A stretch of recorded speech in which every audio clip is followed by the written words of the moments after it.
Imagine a frail girl standing at the edge of a busy crosswalk, rain soaking the thin cotton of her jacket, clutching a cracked lunchbox that rattles with pennies and hope. Now imagine the same girl lifting an injured stranger from the pavement with hands that tremble from hunger and fear, carrying him into the light, and the very next day the man's father, a man who could buy the city twice over, appears in the doorway of her school. How do the small, quiet choices of one person reverberate through a world built to ignore them? Can a single act of compassion topple the architecture of indifference and, in the process, change the life of someone who thought the world had already decided her fate? This is the story of Aaliyah Johnson.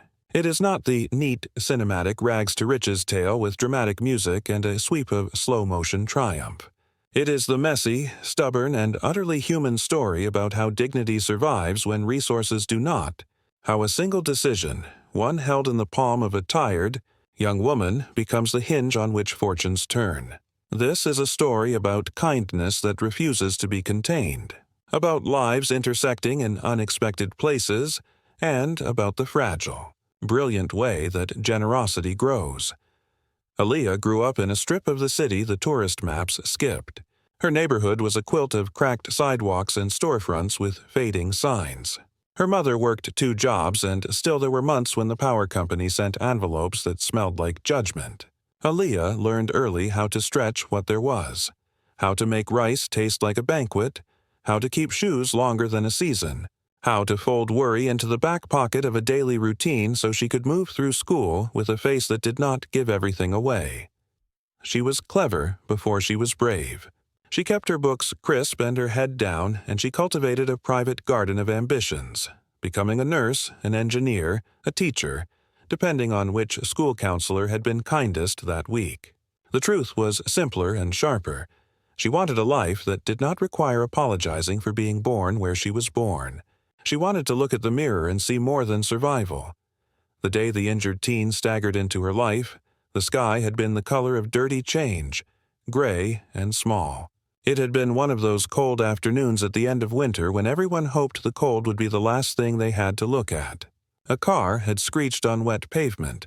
A boy had fallen hard, skin torn, a wrist bent at an angle it was not meant to be. He was not from Aaliyah's block. He was on the wrong side of town, and he looked like someone who had already been pinned under the weight of too many decisions that were not his. Aaliyah did not plan to be a savior that day. She was carrying stale bread and a thermos her mother had filled with weak coffee. She saw him from the corner of her eye. She saw the way his breath came in short, sharp sips and how his sneakers were soaked through. She saw the bruise on his cheek and the way his fingers curled around nothing. Nothing in her training had prepared her for the quick, instinctive motion that came next, except maybe a lifetime of holding on when everything wanted to give up. She crouched, smooth hands steady despite the tremor in her knees, and she told him words that did not exist in a script. She guided him to the bench, tore strips from her own sleeve to fashion a brace, swallowed a dry gag when the world tilted under the urgency of need. People walked past as if they were ghosts with errands, as if the city had practiced 1,000 reasons not to stop. Aaliyah, small as she felt, became a stop, a hand in a storm, a bandage for a broken wrist, a quiet call to an ambulance that seemed to take its time coming. In the emergency room later, the due diligence of the hospital took its steady course. The boy's name was Marcus Brown. He was 16. He had been on his way home from a shift at a local grocery when the car had jumped the curb and everything had ruptured into motion. Marcus had watched the world grate past the window and then had watched the arc of the moment that landed him in a hospital cot. His family arrived later. A mother who smelled faintly of disinfectant and worry, a younger sister with arms around an enormous stuffed bear. They were not strangers to hardship. They understood broken bones and delayed bills, and the thing you do when the world asks too much. What happened after the ambulance, however, was less predictable. Aaliyah's number had been in the paperwork she had filled out at the hospital. A practical, small thing, a name for the person who had stayed. 2 days later, the school where Aaliyah attended received an unexpected visitor. The man who entered the principal's office that morning did so with the sort of calm that comes from the certainty of a life without want. He was tall, his suit a deliberate map of careful tailoring, his presence a kind of quiet proclamation that things in the world could be ordered, fixed, rewired. He introduced himself as William Hartwell. William Hartwell's name was already a headline in circles where headlines were a kind of currency. He owned properties the city circled on investment maps. His philanthropy was measured in wings added to hospitals and names chiseled in marble at performing arts centers. He was not a villain from fiction. He was instead the complicated kind of person newspapers write about when they want to make a point about wealth and responsibility. He had come because his son, Marcus, had been injured, and because the name of the person who had stayed at his child's side had been written on a piece of hospital paper, Aaliyah Johnson. The photograph attached to her student file was the kind of portrait that did not hide anything, brown eyes that did not beg for pity, a jaw set in a way that suggested this was not the first time life had tested her. Hartwell had wanted to meet the person who, in a small moment, had done what the world often forgot to do. The meeting in the principal's office was brief and exactly the kind of moment that seems like fate, though fate tends to prefer dramatics, and this was quieter. Hartwell asked questions. He listened as the principal described Aaliyah's consistent attendance despite the instability at home. Her grades, respectable, polished by intelligence and effort, and her dream of becoming a nurse. He glanced at the scholarship application forms stacked in the office, then at a photograph of the room where Marcus had been treated. What Hartwell did next was not the kind of rescue that television compresses into 2-minute montages. He did not wave a magic card and vanish problems. He made an offer that was structural and deliberate. Resources to support Aaliyah's education, help for her mother to cover immediate debts, and, most importantly, a mentorship pathway that connected Aaliyah with professionals in healthcare. There would be funds, yes, but there would also be access, internships at clinics, introductions to people who could teach and recommend and make the small mechanisms of professional life click into place. People in that part of the city had been offered charity before. They had been told they could get enough to survive a season. What Hartwell proposed had another ring. It was investment in potential. It assumed that Aaliyah was not a case study in need, but a candidate for possibility. For her mother, it was not a handout. It felt like the removal of a weight that had been pressing the family into the floor. For Aaliyah, it was a paradox. Gratitude braided tightly with the suspicion that the world still wanted something in return. The weeks that followed stitched this new reality into Aaliyah's days. Hartwell's foundation provided a scholarship, an amount that would cover tuition at a nursing program and a small stipend for living expenses. Aaliyah's name moved from a line on a paper to a ledger that spelled opportunity. She carried the weight of both immense gratitude and a pressure that felt like expectation. She worried about whether accepting help made her less herself or whether refusing would be an act of pride that starved the future she wanted. But perhaps the most meaningful transformation was not the scholarship itself. It was the way one moment of care had created a chain of reciprocity. Marcus, recovering with the patience of someone learning to accept the slow arithmetic of healing, insisted, without words but with steady attendance, that he wanted to be part of the change. He visited Aaliyah's school, carrying a small, awkward enthusiasm. He volunteered at the clinic where she practiced, learning how to wrap bandages neatly and how to make a hospital room feel less like a place to be, endured, and more like a place where people were kept safe. The story's axis was not a literal exchange. The injured helped by the poor girl, and in turn, the billionaire pays for her schooling. It was more diaphanous, more human. It was the sanding down of assumptions, a mutual recognition that everyone, regardless of power or poverty, carries vulnerabilities and the capacity to respond. Aaliyah taught Marcus about resilience and the skill of making do. Marcus taught Aaliyah about the stubborn kind of optimism that might be learned in places where kids borrow hope like a sweater. As the scholarship money began to do its quiet work, Aaliyah's life rearranged in practical ways. Her mother could pay a bill without a sleepless night. The rent stayed quiet for a month. Aaliyah, for the first time, bought a book for the joy of turning pages instead of using them as study tools. She enrolled in anatomy classes and discovered a fascination for the human body that felt like a revelation: the honest, mechanical beauty of sinew and organ, and how something as ordinary as breath could be both fragile and miraculous. This is not to say that the transition was seamless. The world is stubbornly complex, and systems designed to keep people in line do not yield, because one wealthy man wants to right a perceived imbalance. The scholarship came with bureaucracy. Paperwork multiplied like weeds. There were interviews and forms that required the kind of credit history and documentation their family did not possess. The foundation's staff attempted to work through these hurdles, and sometimes the hurdles felt like a test of character rather than an administrative necessity. Each small victory was carved from institutional inertia.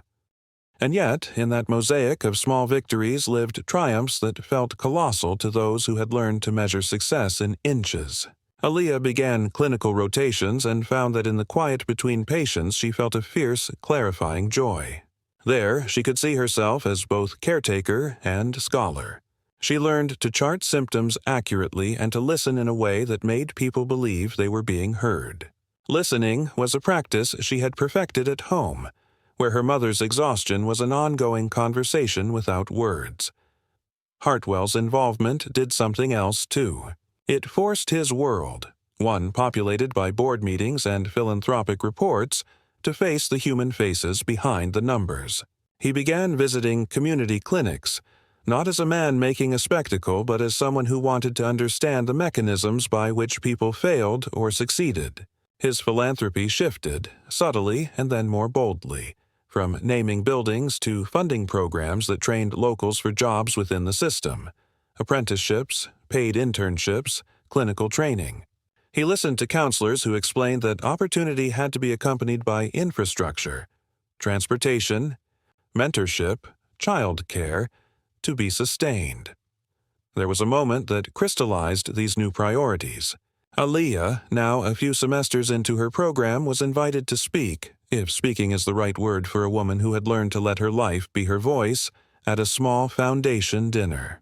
She walked into the room that smelled of polished wood and nervous beginnings, and she thought of all the times she had sat on mismatched chairs listening to adults discuss budgets. She did not deliver a monologue. She told, with the blunt honesty of someone who had lived it, what it meant to be given the chance to study without carrying the anchor of insurmountable debt. She described the small practicalities: how a bus pass can be a lifeline, how consistent mentorship can keep someone out of the folding chair of the system. People who had rarely paused to imagine the complexity of a single life sat up in their chairs. Hartwell watched from the back with the kind of attention that suggested his life had been made more useful by the act of listening. The foundation changed some of its priorities that year. The language of giving shifted from rhetorical generosity to technical systems thinking. It was not that people suddenly stopped being cynical.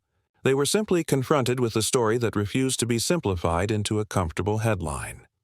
For Aaliyah, every step forward carried a heavy tenderness. Her mother, who at times had been the silent hero of the story, began to take classes at night to finish a certification that had been left incomplete years ago.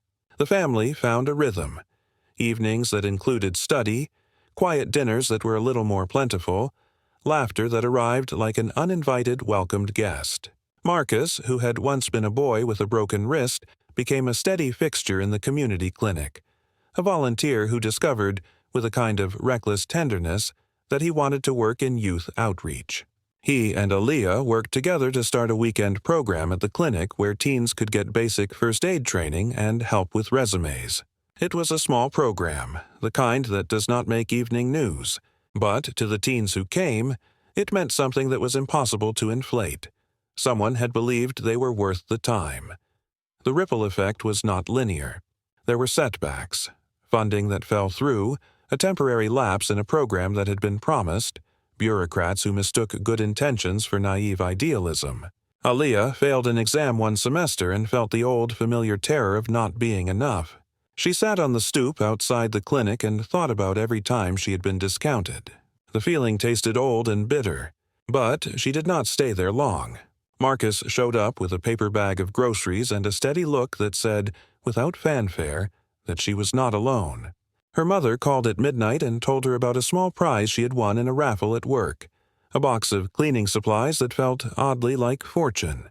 They laughed until they cried. It is easy, reading this, to romanticize the arc into a clean narrative. Kindness leads to opportunity. Opportunity leads to success. Success leads to happy endings. Life does not conform to tidy arcs. The truth in Aaliyah's story lies in the accumulation of small choices made under pressure. It lies in the stubborn maintenance of dignity when systems were indifferent, and in the collective insistence of people who, sometimes quietly and sometimes loudly, decided that a life was worth the effort. Years later, when Aaliyah graduated, cap heavy, robe creased with the sweat of late-night study, there was no fanfare that matched a scripted ending. The crowd that filled the hall was a patchwork of the people who had kept watch. Her mother with a scarf tied like armor, Marcus with a grin that had learned to be steady, Hartwell with the look of someone whose assumptions had been remade. Aaliyah crossed the stage not into a fairy tale but into a complicated, workable life. She took a job at a neighborhood clinic, the kind that sits in the bones of a community and refuses to look away. Her wages were modest and meaningful. She moved into a small apartment above a laundromat and adopted a fern that refused to die. And the ripple continued. The clinic's weekend program grew. Teens who had walked the same cracked sidewalks began to imagine lives that required planning, not survival. Aaliyah mentored one student who later became a physician's assistant. Marcus continued with youth outreach and eventually started a nonprofit that taught safe driving and first aid in neighborhoods where safety sometimes felt like a negotiation. Hartwell, who had once thought philanthropy was measured by named wings and gala checklists, created an endowment for training frontline health workers from underserved communities. He learned that structural change was messy and required sustained attention, and he stayed involved. What matters most in the anatomy of this story is not the names attached to bank accounts or the accolades whispered in press rooms. It is the way human beings, small, flawed, and capable, interact. Aaliyah's single act of compassion on a wet sidewalk had no guarantee of producing anything but gratitude and a momentary connection. Instead, it became a story that unraveled assumptions and bound people together in the responsibility of care. The billionaire did not single-handedly rewrite the laws of economy. He used his resources to remove some barriers and to demonstrate that when people in positions of power choose to listen and to invest with humility, the return is not profit, but potential. When asked what changed her, Aaliyah would later say, without theatrics, that it was the accumulation of small mercies. She would speak of the woman at the clinic who handed her extra coffee during a night shift, of a bus driver who once let her ride even when she could not pay, of the nurse who signed off on her clinical hours and pushed her to keep studying. She would speak about Marcus and how a shared accident had turned into an allegiance, about her mother and all the ways a parent can be a quiet hero. She would also speak about the responsibility that comes with receiving help, the need to tend to it as one tends to an ember. This story does not end with a dramatic sweep. Instead, it keeps going, like a song whose chorus is kindness and whose verses are the daily, ordinary work of life. Aaliyah did not become invincible. She became connected. She lived a life where success was measured not by trophies, but by the number of lives she helped steady. She learned how to practice medicine with a fierce politeness that insisted on dignity. She taught Marcus to write grant proposals. She disagreed with Hartwell over priorities sometimes, and learned that disagreement could be a form of partnership rather than antagonism. Beneath the headlines and the hairline fractures of social narratives, the story asks a question that remains difficult and urgent. Who do we decide is worthy of our attention? The city, the systems, the headlines, they move fast. People like Aaliyah live in the spaces in between. And yet, as this story shows, these in-between spaces are where the real economy of compassion happens. They are where people choose, in small, consequential moments, whether to become part of the problem or part of the solution. If you step back from the particulars, the names, the scholarships, the gala dinners, you will see the pattern. Human beings are rarely isolated vessels. We are networks of obligation and gift and responsibility. A single act of kindness does not erase structural injustice, but it can reorient it. It can highlight pathways that were previously invisible. It can make institutions hasten toward repair. It can, in small and stubborn ways, change the trajectory of a life. So, what becomes of Aliyah? She grows into a professional who never forgets the stoop where she once sat, into a woman who checks on her mother every night, into someone who occasionally counts out bus fare for a student who needs it more. She becomes the kind of person whose name, when spoken in a clinic hallway, carries the weight of a story that insists on the dignity of ordinary people. Her life is not a miracle. It is the product of effort, of coalition, of generosity that was neither naive nor performative but practical and sustained. And what about the boy she helped that rainy day? Marcus becomes a mirror into the way gratitude can mutate into purpose. He learns to be generous not because he owes the world, but because he has experienced the fracturing absence of help and refuses to replicate it. He carries, like a compass, the memory of a hand that would not let him fall. The Billionaire, too, is remade in minor, important ways. He learns the humility of listening and the radical arithmetic of investing in people rather than in pictures of success. He keeps giving, but he also keeps learning. This is a true story not because the events read like a fable, but because they could take place in any city where people cross paths and make decisions. It is a story that asks you to look for the quiet intersections in your own life.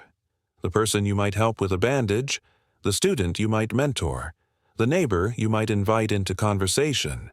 It asks whether you will treat those moments as transactions or as the beginnings of something larger.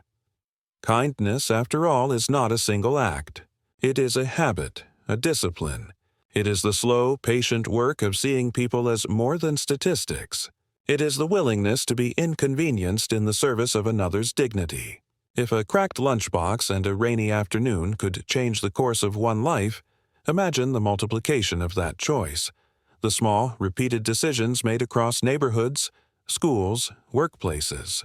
Imagine the city remade not by one act of charity but by the cumulative force of countless acts of care. If you are left with a single image from this story, let it be simple. A young woman sitting on a bench in the rain, hands steady as she helps another human being stand. From that steadying, worlds shift. From that steadying, futures tilt toward possibility. From that steadying, lives that once seemed fixed in despair become flexible with hope. And if you ask whether one act really matters, consider Aliyah's life. Consider Marcus's recovery. Consider Hartwell's change. Consider the clinic where teens learn to be first responders and the small apartment above the laundromat where a fern refuses to die. One act matters because it invites another. It asks us whether we will respond. It asks whether we will see people as worthy, not because they are already successful, but because they are human. The ripples go on. The fern keeps growing. The clinic stays open. The city keeps spinning. And within its turning, lives keep colliding in ways that are fragile, beautiful, and unexpectedly generous.